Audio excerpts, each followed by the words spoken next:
Bonjour. Aujourd'hui, nous analyserons l'impact des nouveaux tarifs de 25 imposés par les États-Unis sur les importations canadiennes. Quels seront les effets sur l'économie canadienne? Comment la Banque du Canada réagira-t-elle? Et surtout, quels sont les impacts concrets sur les entreprises et les consommateurs? Pourquoi ces tarifs posent-ils problème? Les États-Unis appliqueront ces nouveaux tarifs à la fin du mois. Comme ils représentent 75 de nos exportations, cette mesure aura un impact immédiat. Conséquence directe, nos produits deviennent plus chers et moins compétitifs aux États-Unis. Cela entraînera une baisse des exportations, moins de ventes et possiblement un ralentissement économique. Un exemple concret, une entreprise québécoise qui exporte des pièces automobiles verra ses prix grimper de 25 ce qui pourrait réduire la demande et entraîner des pertes d'emplois. Quelle est la réaction attendue de la Banque du Canada?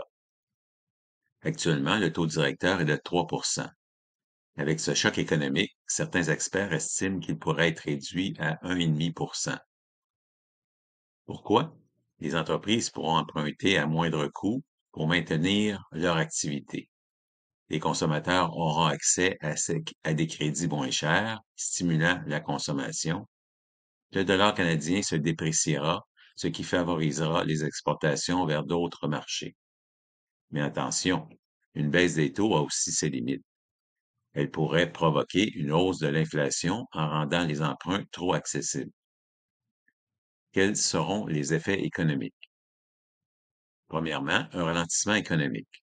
Moins d'exportation signifie moins de production et risque de récession. Les secteurs manufacturiers et agricoles seront les plus touchés. Pression inflationniste contradictoire.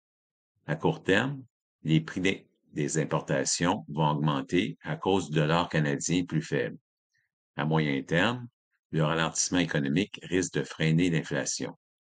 La Banque du Canada devra trouver un équilibre entre stimuler la croissance et contrôler l'inflation. Troisièmement, une dépréciation du dollar canadien. Avec moins d'exportations et une confiance réduite des investisseurs, le dollar canadien pourrait perdre de la valeur face au dollar américain. Cela aura un effet positif, cela favorise nos exportations sur d'autres marchés. L'effet négatif, les importations coûteront plus cher aux Canadiens. Quatrièmement, une baisse des investissements des entreprises. Face à l'incertitude, les entreprises risquent de ralentir leur investissement et reporter leurs projets. Moins d'investissement signifie moins de croissance future. En conclusion, quelles actions la Banque du Canada fera-t-elle? La Banque du Canada pourrait être contrainte de baisser les taux pour atténuer l'impact des tarifs et soutenir l'économie. Mais ce ne sera pas suffisant. Le gouvernement canadien devra également diversifier nos marchés d'exportation pour réduire la dépendance aux États-Unis, soutenir les entreprises affectées avec des aides financières et fiscales, négocier avec les États-Unis pour limiter l'impact des tarifs. En résumé, les tarifs de 25 freinent les exportations. La Banque du Canada devra probablement baisser ses taux. L'économie canadienne risque de ralentir, voire de tomber en récession. Des mesures devront être prises pour soutenir les entreprises et les consommateurs. Merci d'avoir écouté cette analyse. Si vous avez trouvé cette vidéo utile, partagez-la. Bonne fin de journée.